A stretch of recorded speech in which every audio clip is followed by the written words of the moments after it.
दृढ़ संकल्प की बारी है। स्वाभिमान जगा भारत का, नवयुग की तैयारी है। स्वाभिमान जगा भारत का, नवयुग की तैयारी है।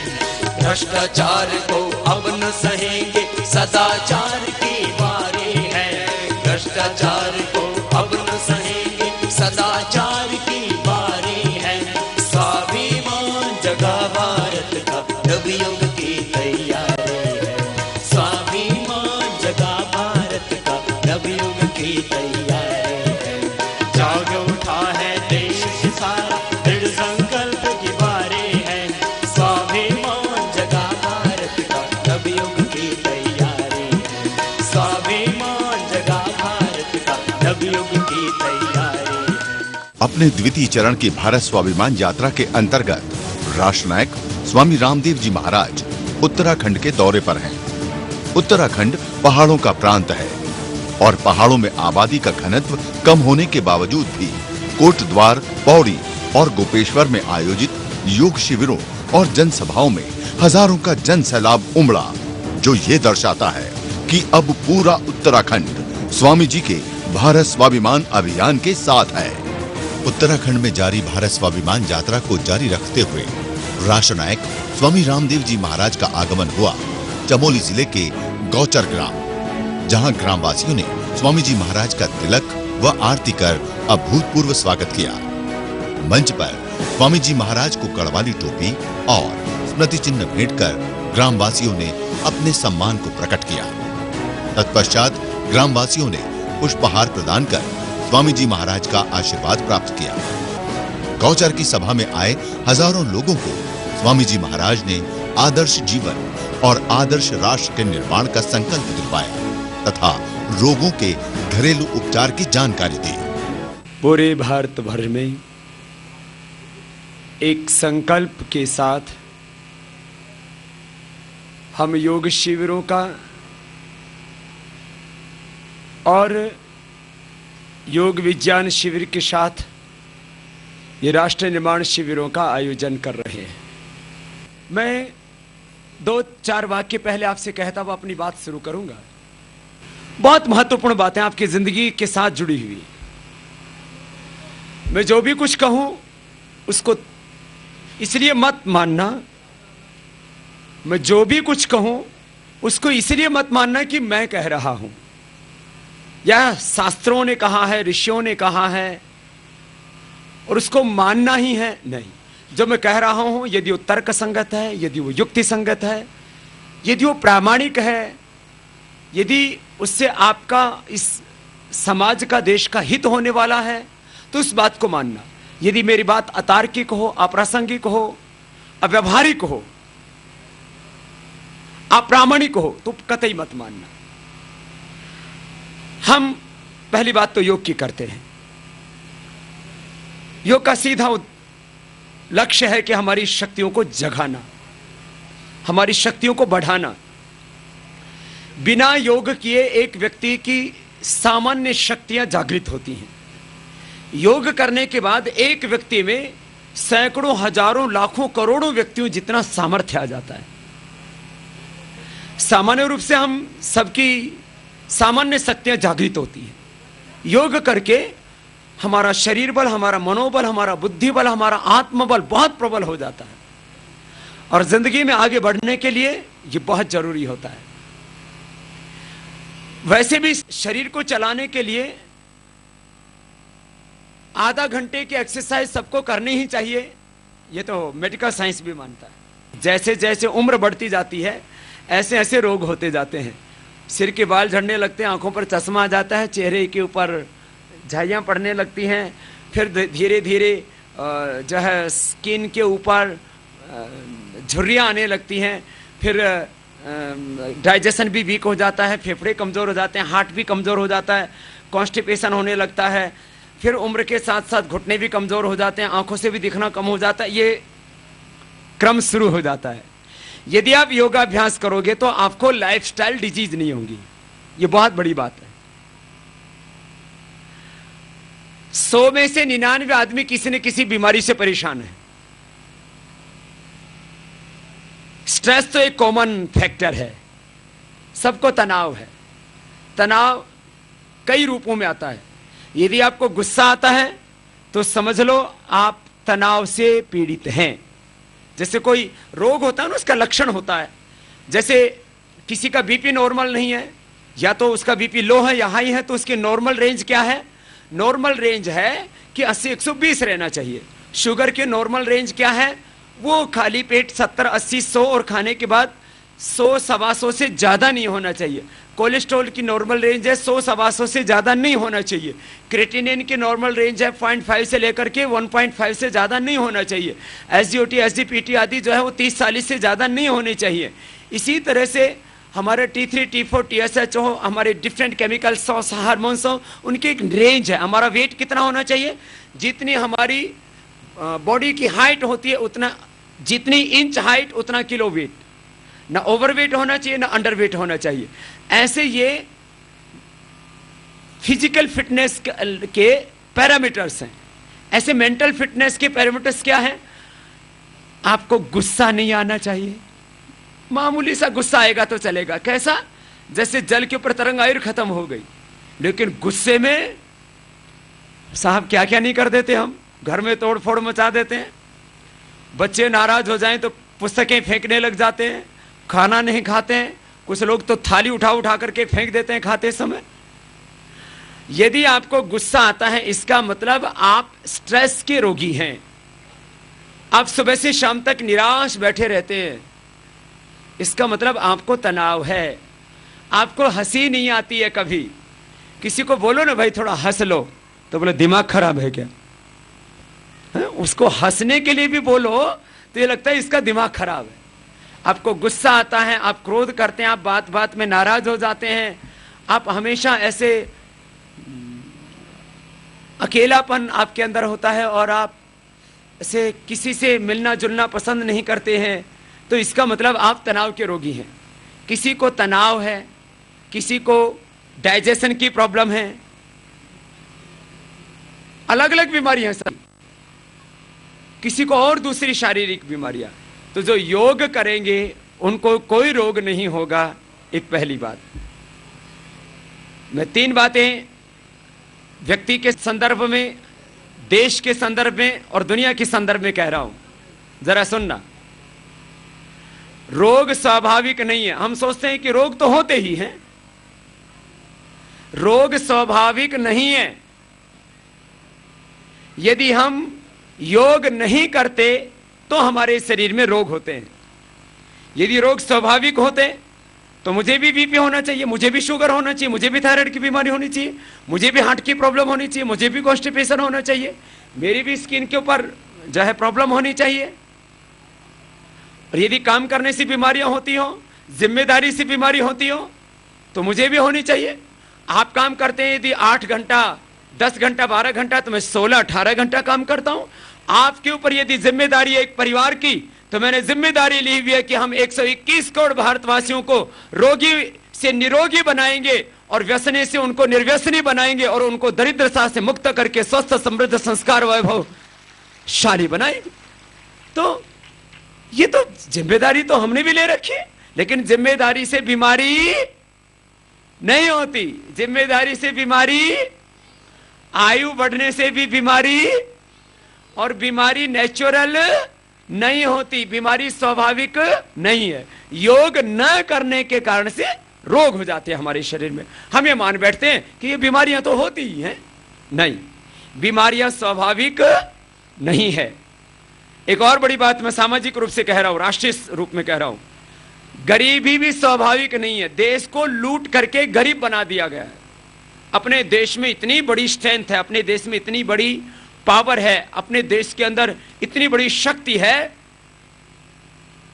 हम हर एक दृष्टि से देखें, भूमि की दृष्टि से देखें, भू संपदाओं की दृष्टि से देखें, मानव संसाधन की दृष्टि से देखें, प्राकृतिक संसाधनों की दृष्टि से देखें, भौगोलिक दृष्टि से देखें, तो भारत से ज्यादा शक्तिशाली, भारत से ज्यादा बलवान, भारत से ज्यादा धनवान, भारत से ज्यादा चरित्रवान और भारत से ज्यादा महान देश पूरी दुनिया में कोई नहीं। इस महान देश में हमने जन्म लिया, इस पर गौरव होना चाहिए। लेकिन इस देश को लूट लिया है। कितनी लूट की है इसमें? करीब 400 लाख करोड़ की। कितनी? अरे जोर से बोलो तो सही। आपको एक ये पेपर दिया गया है, इसमें सारा ये काला धन क्या है, कैसे लुटा है, पूरी दुनिया में कितना काला धन है, इसके आप ज्यादा नहीं तो आप 3 ही पेज पढ़ लेना, पहला, दूसरा और तीसरा।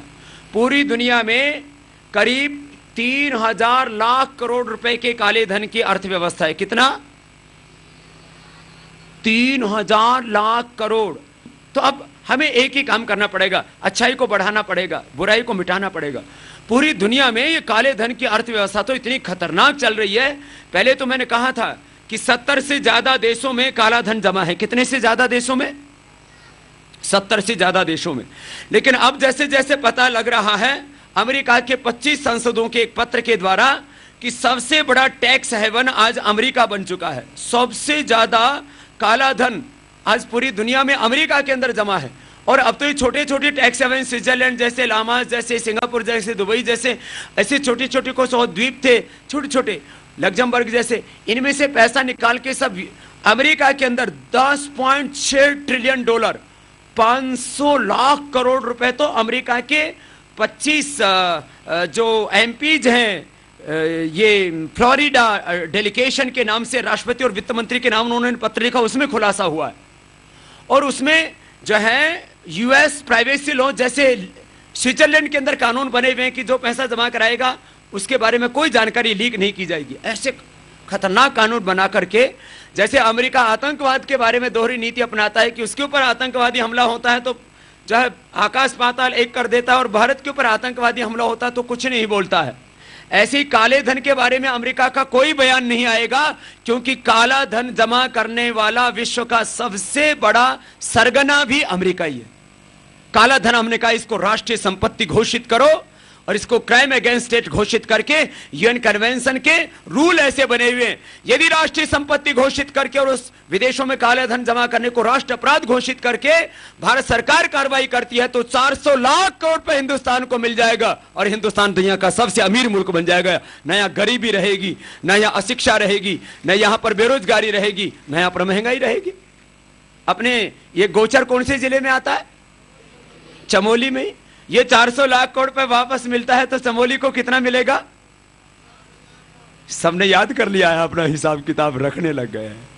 ये 400 लाख करोड़ रुपए वापस मिलने से चमोली का मिलेगा कितना? 50,000 करोड़। 50,000 करोड़ में आप कितने ही तो विश्वविद्यालय बना लो, कितने अच्छे सड़कें बना लो, सबके पक्के मकान बना लो, घर घर में जो है आप पानी की व्यवस्था कर लो, हर खेत में पानी की व्यवस्था कर लो। सब करने के बावजूद भी आपके पास में हजारों करोड़ रुपए बच जाएगा, खर्च करने के लिए आपको जगह नहीं मिलेगी। इतना बड़ा मुद्दा है ये। और आर्थिक नीतियां तो हमारी गलत हैं। गलत आर्थिक नीतियों के कारण से देश में महंगाई है। महंगाई है नहीं, उसको पैदा किया जाता है ज्यादा टैक्सेशन लगा करके। आर्थिक विषमताएं इतनी ज्यादा, 1% लोगों के हाथों में देश की सारी शक्ति नियंत्रित हो गई और 99% लोग दरिद्रता की जिंदगी जी रहे हैं। ये मात्र उत्तराखंड की बात नहीं, ये तो पूरे देश की बात मैं कह रहा हूं। भाई बहनों, ये तो राष्ट्रीय मुद्दे थे जिनके ऊपर मैंने थोड़ा आपका ध्यान आकर्षित करवाया। अब आपके मुद्दे, आपको क्या करना है? आपको एक तो सुबह उठ करके एक नियम बना लो, सबको योगाभ्यास करना है। सुबह उठ करके क्या करना है? सबको योगाभ्यास। सुबह उठ करके योगाभ्यास करेंगे तो क्या होगा? आपका शरीर शुद्ध रहेगा, आपका मन, आपके विचार शुद्ध रहेंगे। जिसका शरीर शुद्ध रहता है, जिसके विचार शुद्ध रहते हैं, उसकी वाणी, उसका व्यवहार, उसका आहार, उसका स्वभाव, उसका पूरा जीवन शुद्ध हो जाएगा, पूरा जीवन पवित्र हो जाएगा। योगाभ्यास तो हमारी बहुत बड़ी विरासत है, अपने ऋषियों की बहुत बड़ी देन है। और योग भारत के ऋषियों की देन है, पूरे विश्व को ये भारत के ऋषियों की विरासत है। तो भारत को योग मिला है हिमालय से, इसलिए यह हिमालय मात्र स्थान से ही ऊंचा नहीं है, हिमालय हमेशा ज्ञान और चरित्र से भी सबसे ऊंचा रहा है। और इसलिए भारत हमारे लिए एकमात्र मिट्टी का टुकड़ा नहीं, भारत को हम क्या कहते हैं? भारत माता। माता भूमि ही पुत्रो हम पृथिव्या। ये धरती हमारी मां है, हम इसकी संतानें हैं। और भारत को मां कहा जाए तो इसका माथा ये हिमालय है, और इसके माथे का मुकुट इसके माथे का कोहिनूर, इसके माथे का हीरा है उत्तराखंड। और यह ऐसे ही चमकना चाहिए जैसे माथे के ऊपर मुकुट हीरा चमकता है। अब उत्तराखंड के जो लोग हैं वो बीमार नहीं होने चाहिए, रोगी नहीं, निरोगी होने चाहिए, व्यसनी नहीं, निर्व्यसनी होने चाहिए। आपको देख करके लगे कि ऋषि पुत्र ऐसे ही होते हैं। अब उत्तराखंड में तो 4 धाम हैं, अलग अलग देवी देवताओं के तीर्थ स्थान हैं। यहां विदेशी लोग भी आते हैं और पूरे देश के लोग भी आते हैं। गंगोत्री, यमुनोत्री, बद्री, केदार से लेकर के और भी जो भी प्रकृति से प्रेम करता है, जो अध्यात्म से प्रेम करता है, जो योग से प्रेम करता है, वो अनायास हिमालय की ओर खिंचा चला आता है। हिमालय में आने के बाद में आपको ध्यान लगाने के लिए कोई आसन, कोई विशेष विधि करने की आवश्यकता नहीं। हिमालय में तो आकर के जैसे ही आदमी बैठता है और चारों ओर पर्वतमालाओं को देखता है, हिमालय में आकर के जैसे ही व्यक्ति पहुंचता है, ऐसे उसका स्वाभाविक रूप से ध्यान लग जाता है। यह कोई सामान्य भूमि नहीं है। और जो आप सब लोग भी हो यहां, जो इस देवभूमि में उत्तराखंड में पैदा हुए हो, सामान्य आत्मा नहीं हो, पूर्व जन्म की ऋषि आत्माओं ने आपके माध्यम से इस धरती पर जन्म लिया है। यह साधारण घटना नहीं है। हमारी मां बहन बेटियां, ये देखो कितनी पावन है। कोई बीड़ी नहीं पीती, कोई दारू नहीं पीती, कोई शराब नहीं पीती, नहीं पीती हो ना। और बीड़ी, बोले बाबा ये कोई पीने की चीज है। तो जैसे हमारी मां बहन बेटियां कितने पवित्र हैं, ऐसे ही जैसे माताएं पवित्र हैं, मैं पिता स्वरूप बुजुर्गों से भी कहूंगा कि वो भी अपनी पवित्रता का ख्याल रखें। बोलो, हम पूजा राम की करते हैं या रावण की? हम पूजा कृष्ण की करते हैं या कंस की? हम देवताओं की पूजा करते हैं या राक्षसों की? तो राम जी बीड़ी पीते थे, हनुमान जी दारू पीते थे, और कृष्ण जी गुटखा खाते थे। हम जिनकी पूजा करते हैं, अपने पूर्वजों जैसा अपना भी चरित्र होना चाहिए। भगवान राम की पूजा का अर्थ है मर्यादा में जीना। हमने मात्र चित्रों की पूजा करनी शुरू कर दी, मात्र व्यक्तियों की पूजा करनी शुरू कर दी। भारत की संस्कृति कहती है मात्र व्यक्ति ही नहीं व्यक्तित्व की पूजा करो, मात्र चित्र ही नहीं चरित्र की पूजा करो। यह हमारी संस्कृति है। भगवान राम की पूजा करने का अर्थ है राम जैसा चरित्र बनाना। भगवान कृष्ण की पूजा करने का अर्थ है मर्यादा में जीना, अपने धर्म को निभाना, स्वधर्म को निभाना, राष्ट्र धर्म को निभाना, पाप अन्याय को सहन नहीं करना। परित्राणाय साधूनां विनाशाय च दुष्कृतां धर्म संस्थापनार्थाय संभवामि युगे युगे। यह तो उद्घोष है हमारे जन्म का उद्देश्य बताया। जन्म को छोटे उद्देश्य के लिए नहीं हुआ। यह जीवन मात्र भोग विलास के लिए नहीं है। जीवन का मकसद बहुत बड़ा है। हमें यह सामान्य जीवन नहीं मिला है। अरे हमारे माध्यम से, इंसान के माध्यम से धरती के ऊपर भगवान ने जन्म लिया है। जरा विचार करो, देखो, सामान्य दृष्टि से जीवन को मत देखना, जीवन के प्रति साधारण दृष्टिकोण मत रखना, अपना मूल्यांकन कम करके मत आंकना। हम सोचते तो हैं, लेकिन सोचने की, निर्णय करने की, विचार करने की शक्ति कोई और देता है। देखते हैं, बोलते हैं, सुनते हैं, श्वास लेते हैं, काम करते हैं, चलते फिरते हैं, जीते हैं, लेकिन जीने की शक्ति बोलो कौन दे रहा है? भगवान। उस भगवान में आस्था रखना, यही है अध्यात्म। उस भगवान में विश्वास रखना, यही है धर्म। उस भगवान की कृतज्ञता, उस भगवान के प्रति एक अनुग्रह का भाव रखना हमेशा कि प्रभु तुमने बहुत अनुग्रह किया है। बस इस भावना में जीना है। यही आध्यात्मिक पराकाष्ठा, यही दिव्य जीवन है। और इस ऊंचे भाव में आप जीना। तो मैं कह रहा था, आप सब आस्तिक लोग हैं, आप सब ईश्वर पुत्र हैं। कोई अपने आप को शैतान की औलाद नहीं कहता। हम सब किसकी औलाद हैं बोलो? भगवान की। किसकी औलाद है? तो भगवान की औलाद को दारू पीना चाहिए, भगवान की संतान को बीड़ी पीनी चाहिए, भगवान राम कृष्ण के वंशजों को तंबाकू खाना चाहिए, ऋषि पुत्रों को सांझ होते होते शिशि पुत्र होना चाहिए। ऋषि पुत्र शिशि पुत्र हो गए, शिशि पीने लग गए ना। तो बोलो, मैं कह रहा था माताएं तो ठीक हैं, ये पिता स्वरूप जो बुजुर्ग हैं, मैं इनसे भी एक बात कहूंगा अपने बच्चों की खातिर। आपने यदि बीड़ी सिगरेट शराब पीना नहीं छोड़ा तो आपसे बच्चे भी सीख लेंगे, फिर ये भी सोचेंगे हमारे बापू भी पीते थे, शायद ये पीने की चीज है, ये तो हमारी कुल परंपरा है, ये तो हमें विरासत में मिली है, ये तो हमारे संस्कार हैं, इसको पीना था। अच्छा, बेटियां क्यों नहीं पीती हैं? यहां पर छोटी बेटियां भी बैठी हैं और बड़ी बेटियां ही बड़ी होकर के बहुएं बनती हैं, मां बनती हैं, सास बनती हैं। क्यों नहीं पीती हैं? क्योंकि मां नहीं पीती है। मां नहीं पीती इसलिए बेटी भी नहीं पीती है। और बेटा क्यों पीता है बड़ा होकर के? क्योंकि बापू पीता है। तो बेटे का दोष नहीं, बापू का दोष। लोग कहते हैं मुंडा बिगड़ गया। मैंने कहा मुंडा नहीं बिगड़ेगा, बुढ़ा बिगड़ गया। तो बोलो, पिता स्वरूप आप भाइयों से, भ्रातृ स्वरूप आप अपने ही आत्मीय जनों से, जो मेरे बराबर की उम्र है वो भाई के बराबर हैं, जो बड़े हैं वो पिता तुल्य हैं। मैं आपसे एक बात कहता हूं, क्या आप अपनी औलाद की खातिर, क्या आप अपने धर्म की खातिर, क्या अपने तन को बचाने के लिए, अपने धन को बचाने के लिए, अपने धर्म की रक्षा के लिए, क्या आप भगवान की प्रसन्नता के लिए, अपने पूर्वजों की प्रसन्नता के लिए, हर एक की मां ने मना किया, तो आप धरती माता की, आप अपनी मां की, आप उस जगन माता, उस विधाता पिता परमेश्वर की, भगवान की प्रसन्नता के लिए, आप अपने बच्चों के भविष्य की खातिर, क्या आप लोग ये नशा नहीं छोड़ सकते? प्यार तो बहुत करते हैं आप मुझसे, इसलिए इतनी धूप में आप यहां पर खड़े हैं, बैठे हैं। तो आप में से मैं अगली बात तभी कहूंगा जब आप मुझे पहली बात भिक्षा में दे दोगे। कुछ लोगों को इस बात से भी कष्ट है, ये सारी दुनिया भावर को दान क्यों देती है? हमने कभी कोई रिजर्व नहीं रखा है।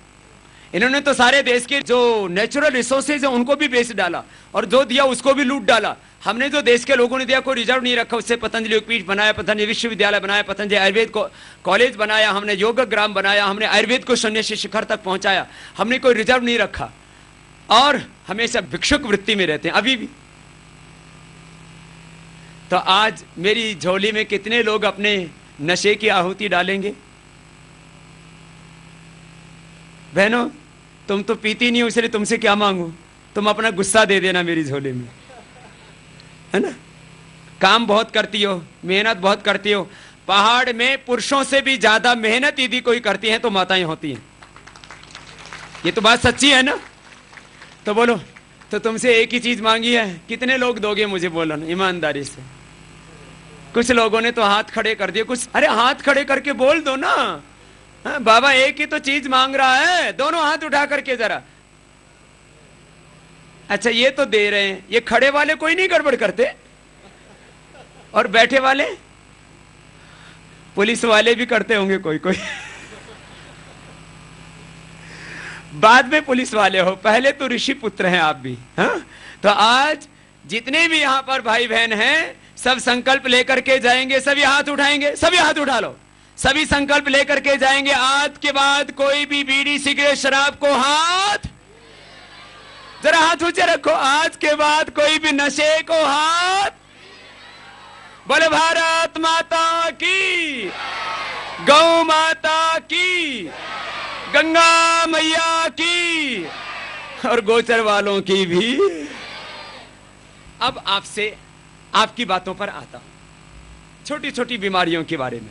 10-20 जो बड़ी बीमारियां उनके बारे में अभी बता दे रहा हूं, बाकी तो अलग अलग दिन हम शिविरों में बताते रहते हैं। आपकी बहुत बड़ी समस्या एक छोटे से समाधान से दूर हो जाती है। जैसे किसी को सिर में दर्द है तो क्या करना? एक तो अनुलोम विलोम प्राणायाम करना, एक भ्रामरी उद्गीत, ये स्ट्रेस के लिए, सिर में दर्द के लिए, माइग्रेन पेन के लिए, डिप्रेशन के लिए, और जिनको मिर्गी की जरूरत पड़ती है उनके लिए बहुत जरूरी है।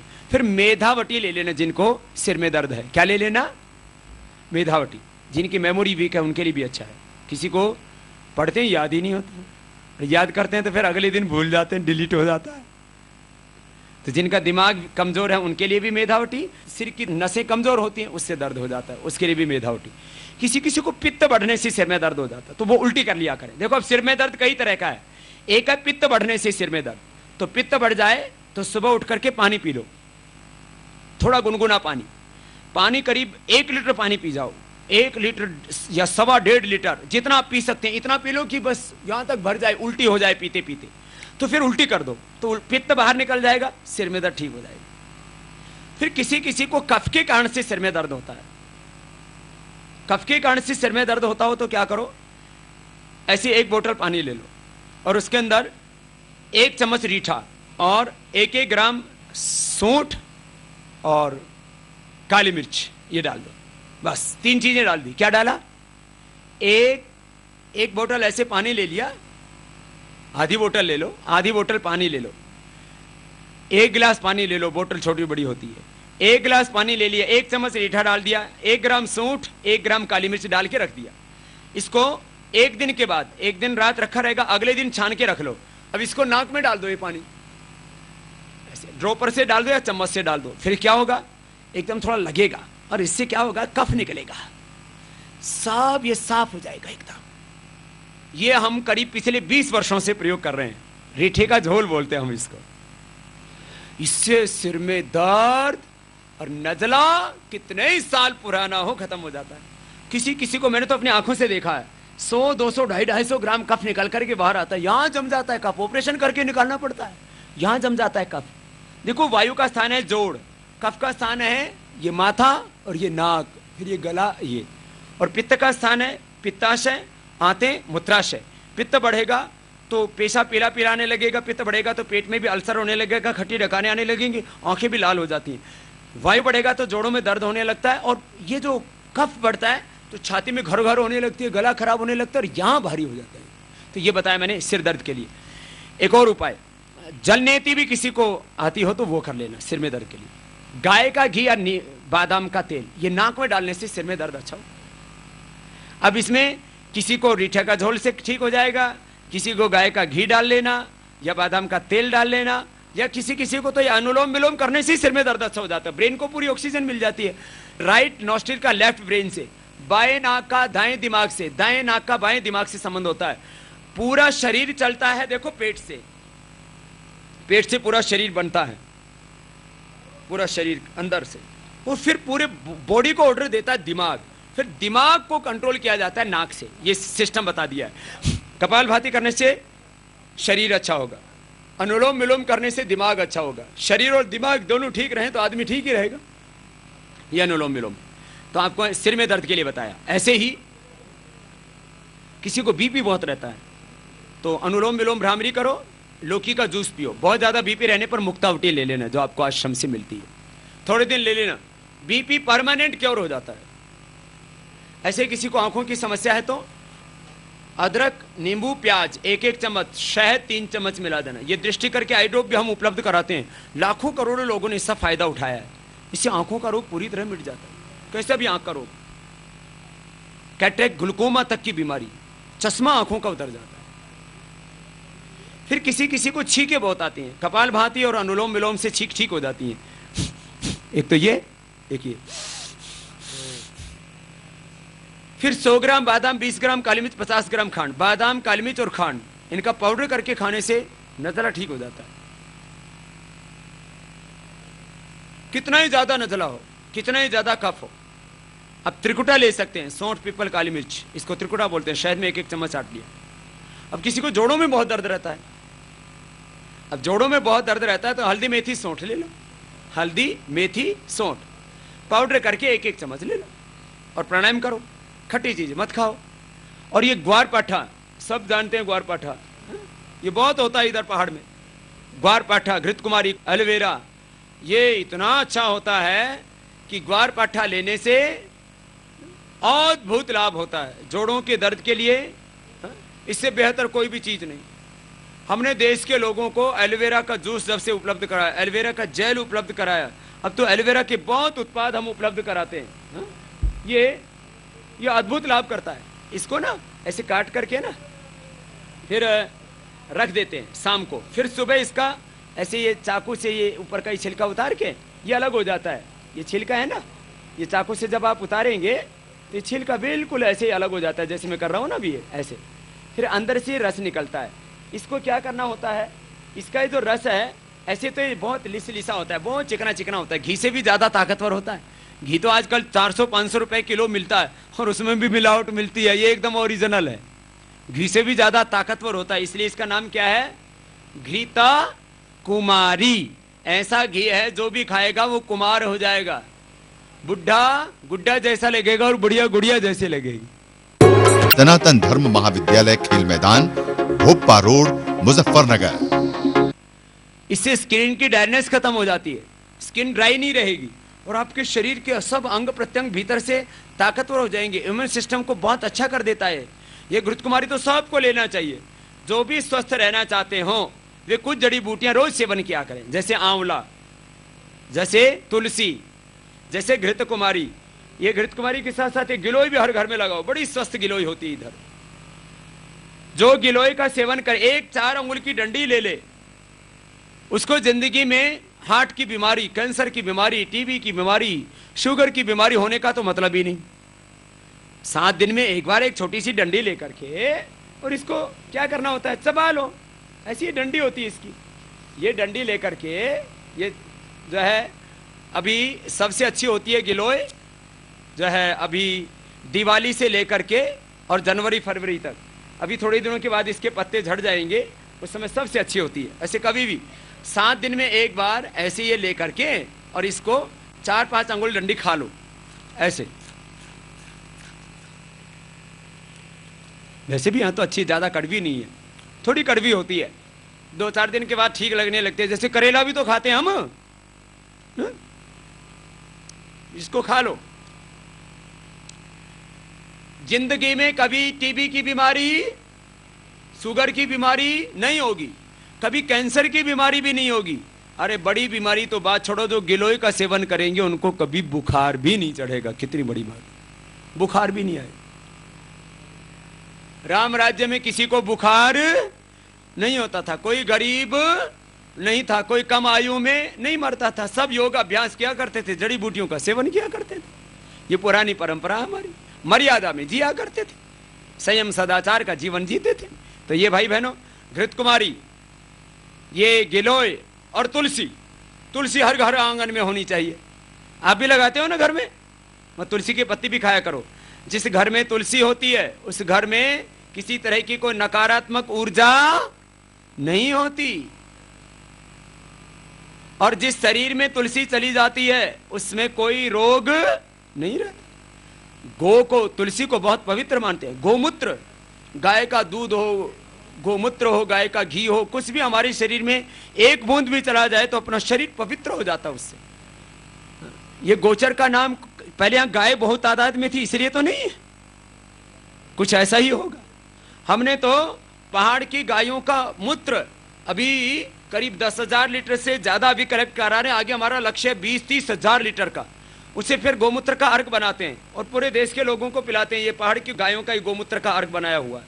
और इससे 5 बड़े फायदे होते हैं। एक, मोटापा, दूसरा कोलेस्ट्रॉल, तीसरा चमड़ी की बीमारी, चौथा इससे कब्ज की बीमारी और कैंसर की बीमारी में तो अद्भुत लाभ करता है। अब करोड़ों लोग ये पीने लगे हैं गोमूत्र। 1 चम्मच भी रोज गोमूत्र पी लिया जाए तो बॉडी को डिटॉक्स कर देता है। आयुर्वेद की जो जड़ी बूटियां हैं, योग का अभ्यास है, प्राणायाम और ध्यान है, इससे हमारी सब बीमारियां जड़मूल से खत्म हो जाती हैं। और स्वास्थ्य के मिलने के साथ साथ हमको शांति मिलती है, शक्ति मिलती है, तृप्ति मिलती है, मुक्ति मिलती है, संतुष्टि मिलती है। तो आप सब भाई बहन योगाभ्यास करना, जड़ी बूटियों का प्रयोग करना। आपका कोई प्रश्न है तो आप मुझसे पूछ सकते हैं। जी, आवाज बैठ गया है। एक तो बाबा प्राणायाम करना, और स्वासारी और सीतोपलादी चूर्ण आपने यहाँ सेंटर से मिल जाएगा, वो थोड़ा शहद में मिला के ले लेना। और स्वासारी लिक्विड पीने के लिए देते हैं, वो थोड़ा ले लेंगे और मुलेठी और मिश्री चूस लेंगे तो गला ठीक हो जाएगा, है ना। ये मुलेठी और मिश्री हमेशा चूसने के लिए बोलता हूँ ना मैं, ये चूस लेना, मुलेठी और मिश्री, गला एकदम फर्स्ट क्लास रहता है। ये एक्चुअल में जब कोई भी पथरी होती है, सामान्यतः नीचे जो पथरी होती है वो जी, जी। गुर्दे में, हाँ, वो तो दवाएं से निकल जाती है। लेकिन जो पित्ताशय पथरी होती है उसके लिए कोई ऐसी कैसा उपचार है जो कि निकल सके? देखो, जो गुर्दे की पथरी हो तो कपालभाति प्राणायाम करने से और पानी ज्यादा पीने से, और हम भी काढ़ा भी देते हैं उसमें असमरी हर रस क्वाथ, वो जल्दी निकल जाती है। यही असमरी हर रस और क्वाथ देते हैं और पत्थर चटा के पत्ते साथ में और खिला देते हैं, तो प्रारंभिक अवस्था की गाल ब्लड की स्टोन भी अपने आप डिजोल्व हो जाती है। ये एक स्वाभाविक प्रक्रिया है। एडवांस स्टेज में बहुत ज़्यादा जब खीरे की तरह मोटा हो जाता है पित्ताशय, उस समय तो फिर ऑपरेशन ही कराना पड़ता है। प्रारंभिक अवस्था में कपालभाति, पत्थर चटा और ये अस्मरीय रस आदि लेने से ठीक है। जी बाबूजी प्रणाम। मेरी एक बालिका है 18-19 साल की, तो 4 साल से लगभग गठिया है। बहुत सारा इलाज कर दिया, बहुत सारे हॉस्पिटल। कितने साल की है? 18-19 साल की। ओ, छोटी बच्ची को अर्थराइटिस। उसको एक तो प्राणायाम नियमित करवाना। प्राणायाम के अलावा जो घृत कुमारी का जूस बताया है, घर में भी बना सकते हो, बना हुआ भी आश्रम का ले सकते हो। उसको 2 से 4 चम्मच जूस 2 बार पिलाना। और जो अर्थराइटिस के लिए दवाई देते हैं आयुर्वेद में, चंद्र प्रभावटी, शिलाजीत, रसायन, योगराज, गोकुल पीड़ांतक आदि, तो थोड़ी दिन तक उसको 6 महीना साल भर तक आयुर्वेद की दवाई भी देना और दोनों टाइम प्राणायाम कराना। वजन ज्यादा कम तो नहीं है? उतना कम भी नहीं है। तो वजन कम होने लगे यदि ज्यादा प्राणायाम करने से, तो उसको थोड़ा अश्वगंधा और दे देना, तो वजन कम नहीं होगा। अश्वगंधा बल्कि दर्दनाशक भी है, ये वातनाशक भी है। तो उसको थोड़े दिन आयुर्वेद की दवाई और रेगुलर प्राणायाम और दोनों टाइम एलोवेरा का जूस पिलाएंगे, कितना ही भयंकर अर्थराइटिस हो 100% अच्छा हो जाता है। माँ बोलो। महाराज जी, हाँ, शुगर हो गई है ना, मेरा कोई नहीं देखने वाला, मैं भी वहीं आना चाह रही। धन्यवाद।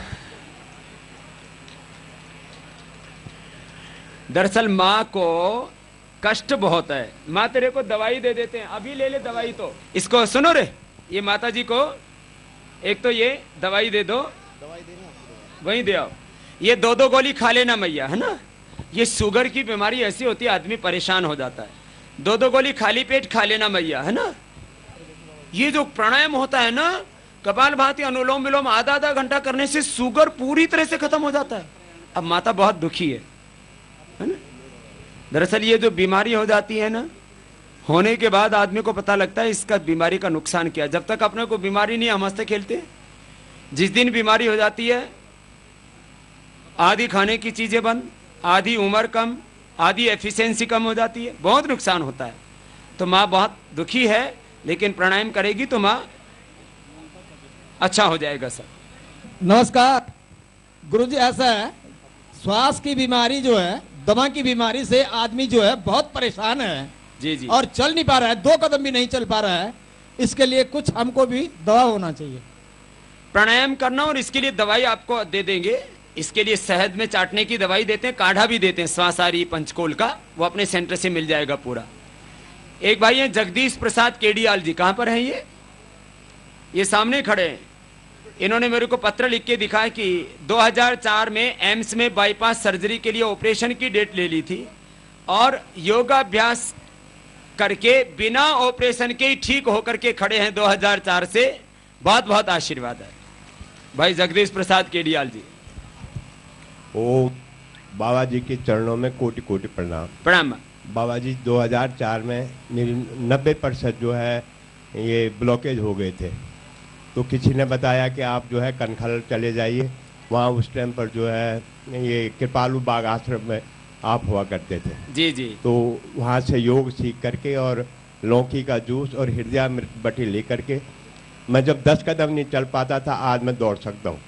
ये जीवन आपका दिया हुआ है और मैं आपका बहुत बहुत आभारी हूँ। ओम बाबा। तो योग से हमारे भाई जगदीश जी को नया जीवन मिल गया। ऐसे तो बहुत लोगों को फायदा हुआ होगा योग जो कर रहे हैं। आप में से कितने से भाई बहन जो रोज या कभी कभी योग करते हैं? ये तो काफी बड़ी संख्या है। अच्छी बात है, मुझे आपके लिए ताली बजानी पड़ेंगी। अब जो आज से सभी करना शुरू कर देंगे। कल से आपको कोटि कोटि नमन। एक छोटा सा बच्चा है वहाँ पे, तोतला बोलता है, तोतला वो। इसका कोई उपचार बताता आपको? ये जो है ना, कपालभाति प्राणायाम करोगे ना बेटा, और एक उज्जाई,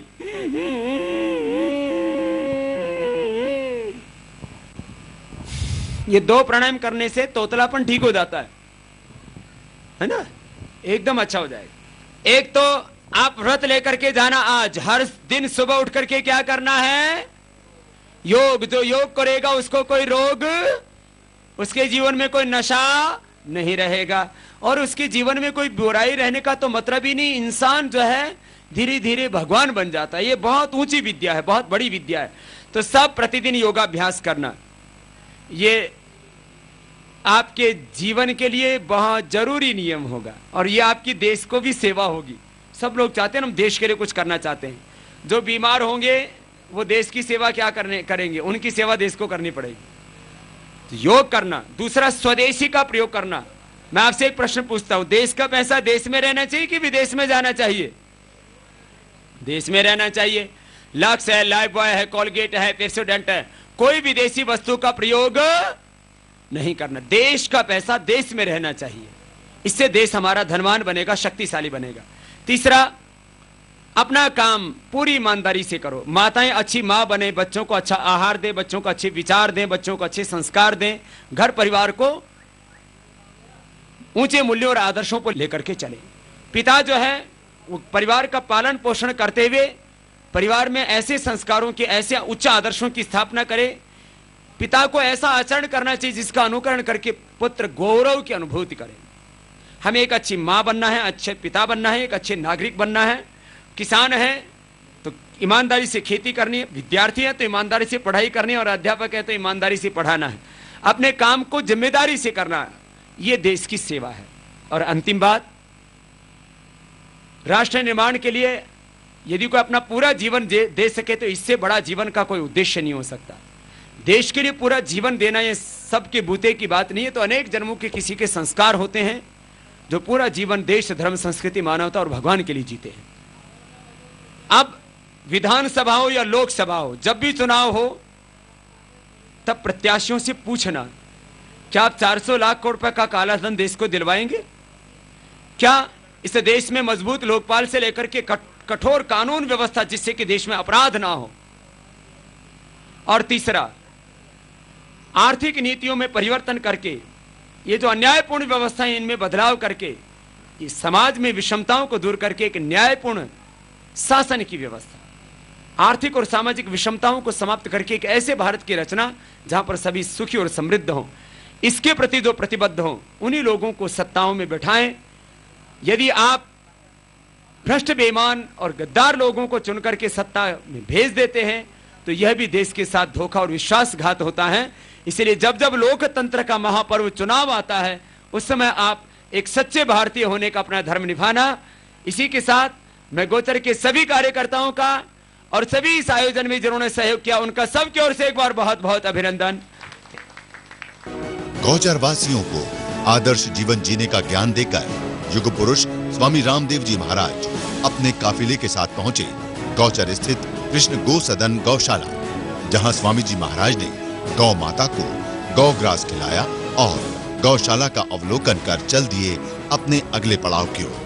स्वामी जी महाराज का अगला पड़ाव था बागेश्वर जिले का गरुड़ तहसील, लेकिन राह में पड़ने वाले चमोली जिले के थराली गांव के लोगों ने स्वामी जी को रोककर फूलों से उनका स्वागत किया और आशीर्वाद प्राप्त किया। यहाँ लोगों को आशीर्वाद प्रदान करते हुए स्वामी जी महाराज ने कहा कि हमें एकजुट होकर देश में चल रहे षड्यंत्रों से लड़ना है तथा पक्षपात रहित आर्थिक नीतियां, कठोर कानून व्यवस्था को लागू करवाकर देश का खोया हुआ गौरव वापस दिलाना है। आपको पढ़ा लिखा भारत चाहिए कि अनपढ़? गरीब भारत चाहिए कि अमीर? आपको भ्रष्टाचारी भारत चाहिए सदाचारी? देश पर राज गद्दार लोगों को करना चाहिए, देशभक्त लोगों को? 400 लाख करोड़ रुपए देश को मिलना चाहिए कि नहीं मिलना चाहिए? भ्रष्टाचार मिटना चाहिए कि नहीं मिटना चाहिए? अच्छा, ये महंगाई होनी चाहिए कि नहीं होनी चाहिए? महंगाई नहीं होनी चाहिए, ठीक बात है। तो अब ये काला धन वापस कैसे आएगा? इसके लिए उसको राष्ट्रीय संपत्ति घोषित करके वापस लाना पड़ेगा। देखो, काला धन भी वापस आएगा, महंगाई भी मिटेगी, सारे काम हो सकते हैं, लेकिन दो काम चाहिए इसके लिए, कठोर कानून व्यवस्था और आर्थिक नीतियों में सुधार। और ये दो काम करने का अधिकार है केंद्र सरकार के पास। कठोर कानून व्यवस्था जिससे सारे अनैतिक काम, करप्शन एक है, एडल्ट्रेशन मिलावट दूसरा काम है। आज कोई खाने पीने की चीज शुद्ध घी में मिलावट, तेल में, शहद में, शिलाजीत में भी, भ्रूण हत्या, फिर दहेज हत्या और उसके बाद बलात्कार, ये पाप होना चाहिए? तो इस देश में दो काम होने चाहिए, कठोर कानून व्यवस्था और आर्थिक नीतियों में सुधार। ये दो काम हो जाएंगे तो भारत हो जाएगा उत्थान। हराली गांव के लोगों को भारत स्वाभिमान से जोड़ जननायक स्वामी रामदेव जी पहुंचे बागेश्वर जिले के गरुड़ तहसील। रात के घनघोर अंधेरे में गरुड़ के लोग स्वामी जी महाराज का आशीर्वाद प्राप्त करने आए थे। मंच पर महिलाओं ने राष्ट्रभक्त स्वामी रामदेव जी महाराज का आरती कर स्वागत किया तथा गणमान्य नागरिकों ने स्मृति चिन्ह व शॉल भेंट कर अभिनंदन किया। इसके पश्चात स्वामी जी महाराज ने लोगों को संबोधित करते हुए कहा कि हमें देश से पक्षपातपूर्ण आर्थिक नीतियों को खत्म करना है तथा स्वामी जी ने लोगों को स्वदेशी अपनाने व नशा मुक्त जीवन जीने का भी संकल्प दिलवाया। बहुत से लोग कहते बाबा काला धन आने से क्या हो जाएगा, भ्रष्टाचार मिटने से क्या हो जाएगा, आर्थिक नीतियां और ये व्यवस्था परिवर्तन से क्या हो जाएगा। मैंने कहा इसी से तो सब कुछ होना। जिस दिन काला धन वापस आ जाएगा 400 लाख करोड़ रुपए का, उस दिन मेरे हिंदुस्तान का एक भी नौजवान बेरोजगार नहीं होगा। इस हिंदुस्तान को इसका हक दिलाने के लिए मैं दर दर की ठोकरें खा रहा हूं और तब तक चलता रहूंगा और लड़ता रहूंगा जब तक इस हिंदुस्तान को इसका हक नहीं मिल जाता। मुझे कुछ नहीं पाना, न सत्ता चाहिए, न संपत्ति, न ऐश्वर्य, लेकिन देश की दरिद्रता देख करके हृदय भीतर तक कांपने लगता है। अरे देखो, आप थोड़ा बहुत तो जानते हो दुनिया के बारे में। भारत कब आजाद हुआ था? 15 अगस्त 1947 को। आजाद होने के बाद में क्या मिल गया भाई? तुम राजी हो रहे हो हम आजाद हो गए। वही एजुकेशन सिस्टम, वही जुडिशियरी सिस्टम, वही सारे के सारा अंग्रेजी तंत्र, वही कानून, वही व्यवस्थाएं, खाली चेहरे बदले हैं, चरित्र नहीं बदले हैं। इसलिए आधी अधूरी आजादी हमें मिली, पूरी आजादी हमको चाहिए। डॉक्टर हमारे, दवा अंग्रेजी, टीचर हमारे, लेक्चरर प्रोफेसर हमारे, स्कूल कॉलेज यूनिवर्सिटी हमारी, शिक्षा विदेशी, पढ़ने वाले बच्चे भारतीय, भाषा विदेशी, कोर्ट हमारे, जज हमारे, कानून विदेशी, पुलिस हमारी जो मेरी भी सुरक्षा में लगी है। लेकिन पुलिस का जो कानून बना हुआ 18वीं शताब्दी का बना हुआ, पुलिस एक्ट विदेशी। हमारे साथ ही आजाद हुआ जापान, हमारे साथ आजाद हुआ जापान। मीन्स इस अर्थ में वो द्वितीय विश्व युद्ध में पूरी तरह से ध्वस्त हो चुका था। जापान हमारे साथ खड़ा हुआ, उससे पहले मटियामेट कर दिया था अमेरिका ने जापान को। चीन हमारे साथ लगभग आजाद हुआ। जर्मनी और फ्रांस द्वितीय विश्व युद्ध में, कोई लंबी चौड़ी दूरी नहीं, फासला नहीं, 1944 में द्वितीय विश्व युद्ध चल रहा था। जापान, जर्मनी, फ्रांस ध्वस्त हो चुके थे। यूरोप भी उस समय ध्वस्त हो चुका था। अरे 64 सालों में दुनिया कहां पहुंच गई और हमें कहां पहुंचा दिया। हम स्वाभाविक रूप से दरिद्र नहीं है, भगवान ने इस देश को दरिद्र नहीं बनाया। भगवान ने तो दुनिया का सबसे धनवान देश, भगवान ने तो दुनिया का सबसे प्राकृतिक दृष्टि से संपन्न देश, भगवान ने तो दुनिया का सबसे ज्ञानवान, चरित्रवान और सबसे महान देश भारत बनाया था। इस देश की दुर्दशा तो कुछ बेईमान लोगों ने कर डाली, नहीं तो भारत बहुत ऊंचा होता आज भी। यह सपना नहीं है, यह हकीकत आपको बयां कर रहा हूं। भारत से ज्यादा महान देश पूरी दुनिया में कोई है ही नहीं। इस देश में से अब इस भ्रष्टाचार के महाराक्षस का अंत करना ही होगा। अब इस देश को ये 400 लाख करोड़ रुपए लूटे हैं वो बंद दिलाने ही पड़ेंगे और आगे से लूट ना हो ऐसा इंतजाम करना ही पड़ेगा और ये सारी व्यवस्थाओं को बदलना पड़ेगा। मैं तो कहता हूं भारत की आर्थिक नीतियों को बदल दीजिए, भारत से ज्यादा वैभवशाली देश कोई नहीं होगा। ये महंगाई पैदा की गई है, महंगाई स्वाभाविक नहीं है, महंगाई वास्तविक। एक होता है वास्तविक मूल्य, एक होता है कृत्रिम मूल्य, एक होता है एक्चुअल प्राइस, एक होता है created price, artificial price. Petrol का एक्चुअल प्राइस है 35 रुपए, बोलो क्या रेट है पेट्रोल का? और तुम्हें कितने में मिलता है? 70 में। डीजल का एक्चुअल प्राइस है 20 रुपए, तुम्हें कितने में मिलता है? 40 में। गैस है का एक्चुअल प्राइस है 200 रुपए, तुम्हें कितने में मिलता है? क्यों मिलता है? इसके ऊपर जितना इनका प्राइस है उतना 48 से 52% टैक्स लगा दिया गया है। यह है आर्टिफिशियल प्राइस। इस देश के लोगों को दरिद्र बनाने का षड्यंत्र है। भारत की आर्थिक नीतियां चेंज कर दीजिए, बड़े नोट खत्म कर दीजिए, टैक्स सेक्शन सिस्टम सब खत्म, खाली सिंगल ट्रांजैक्शन टैक्स लगा दीजिए। हिंदुस्तान की इकोनॉमी दुनिया की सबसे बड़ी इकोनॉमी अर्थव्यवस्था होगी, हमारी करेंसी सबसे बड़ी होगी और हिंदुस्तान में एक भी व्यक्ति गरीब नहीं रहेगा, सबको समान शिक्षा समान चिकित्सा मिलेगी और किसान भी दरिद्र ना होकर के सबसे धनवान हो जाएगा। ऐसा पूरा व्यवस्था ही बदल सकती है, लेकिन करे कौन? जो ऊपर बैठे लाखों लाखों करोड़ रुपए खा करके वो इस देश को कुछ नहीं दे सकते। इसलिए एक पक्ष तो ये था देश का, अब दूसरा पक्ष है अपना। अच्छा बताओ, हमें सुबह सुबह उठ करके क्या करना चाहिए? बीड़ी पीनी चाहिए। बहुत से कहते हैं बाबा बिना बीड़ी पिए प्रेशर नहीं होता। भाई प्रेशर तो तब हो जब बीड़ी ऊपर से पियो और नीचे से धुआं निकले। भाई तो ऊपर से पीते और ऊपर से निकल जाता है, तो प्रेशर तो होता ही नहीं। अच्छा, गाय भैंस 5-5 किलो का गोबर करती है, वो बीड़ी पी के करती है। ये माताएं बहनें तो फिर तो इनको तो प्रेशर होता ही नहीं होगा, बीड़ी पीती ही नहीं है?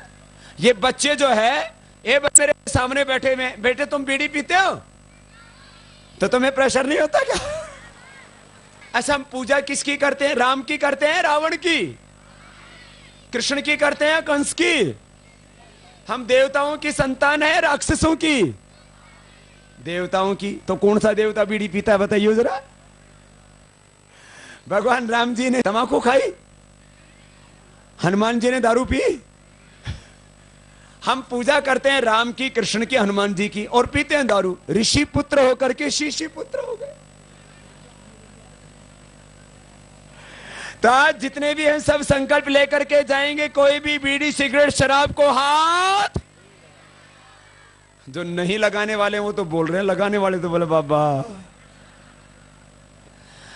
जितने भी बड़े बुजुर्ग हैं इनकी जिम्मेदारी है। देखो भाई, बड़ा खाली आयु से हो जाना ही बड़ा नहीं है, अब चरित्र से बड़ा बनना है, अब आदर्शों से बड़ा बनना है। जितने भी बड़े बुजुर्ग बैठे अपने बच्चों के लिए बीड़ी सिगरेट छोड़ दो, शराब छोड़ दो। जितने भी बड़े बुजुर्ग पिता तुल्य मेरे सामने बैठे, मेरा तो बापू भी पिया करता था, मैंने तो उसकी भी छुड़वा दी। छोटा ही था तब तो, 9-10 साल का ही था। हम तो चाहते हैं पाप मुक्त हो जाए और ये देश भी गरीबी के श्राप से मुक्त हो जाए। ये होगा। सुनो जरा, जब बड़े हैं ना, सबसे एक प्रार्थना कर रहा हूं। आज तक आपने पी के देख लिया, खा के भी देख लिया। अरे मैंने इसका कैलकुलेशन किया, एक आदमी रोज यदि 20-25 रुपए की भी बीड़ी सिगरेट शराब पीता है तो अपनी जिंदगी में लगभग 60-70 सालों में 1 करोड़ रुपए की बीड़ी सिगरेट शराब पी जाता है, नशा कर लेता है, यदि 20-25 रुपए का करता है। वैसे इन बीड़ी सिगरेट शराब वालों का 20 रुपए में खर्चा पूरा होता नहीं है। कितना होता है भाई? हाँ बता तो दो। कम से कम 50-100। फिर क्यों कहते हैं कि भाई पहाड़ के गांव गरीब है? 100 रुपए तो दारू खींच जाते हैं। और हर महीने का फिर कितना हो गया? 3,000। 1 साल का 36,000, 10 साल का 3,60,000 और 50 साल का भी गिन लो, 1.5-2 करोड़ बैठेगा। आप लोग बीड़ी सिगरेट शराब पीना छोड़ दो, सबके सब करोड़पति हो जाएंगे, कोई गरीब रहेगा ही नहीं। और आपको करोड़पति होने का फार्मूला बता दिया, एक बार तालियां तो जोर से मत बजा दो। मैं तो आपसे कोई पैसा मांगने नहीं आया हूं, आपकी बीड़ी सिगरेट शराब मांगने आया हूं। मैं तो इंटरनेशनल भिखारी हूं ना, एकदम ऑथराइज। हाँ? तो माताएं बहनें तो नहीं पीती ना। देखो, चाहे हमारे घर के सामने शराब का ठेका खुल जाए, चाहे हमें कोई मुफ्त में भी दारू पिलाने आए, हमारे इस शरीर के अंदर ये देह देवालय शिवालय है, ये भगवान का मंदिर है, इसमें एक बूंद भी दारू नहीं जाएगी। ऐसा व्रत लेकर के जाना, संकल्प लेकर के जाना। जो आज तक पी ली वो माफ, आगे का रास्ता। हाँ? तो बोलो, कितने लोग मेरी झोली में डालेंगे अपने नशा व्यसन? दाईं तरफ कोई नहीं पीता क्या? जो छोड़ने वाले हाथ उठा दो। बहुत अच्छी बात है। सामने वाले भी भाई, क्या बात है, बाईं तरफ कोई नहीं पीता? बहुतों ने हाथ उठाए, एक बार जोरदार तालियां सबके लिए। ऐसा करो, कुछ शर्मा शर्मी में ना हाथ नहीं उठा पा रहे हैं, सबको ही छोड़ना है। कोई पुलिस वाला भी दारू पीता हो तो छोड़ देना भाई, और बीड़ी सिगरेट तो पी ही लेते हैं। बोले बाबा जी ये तो टाइम पास है। देखो टाइम पास का नया स्टाइल, कलयुगी स्टाइल ना भाई। हम पुलिस वाले होने से पहले इंसान हैं, और इंसान सब भगवान की संतान हैं। हम सब भगवान की औलाद हैं या शैतान की? तो भगवान की संतानों को ये शोभा नहीं देता है। आप सब हाथ उठाएंगे, हाथ उठाओ सब। आज जो नहीं पीता वो भी उठा लो, क्योंकि बहुत लोग तैयार बैठे हैं आपको बिगाड़ने के लिए। सब संकल्प लेंगे।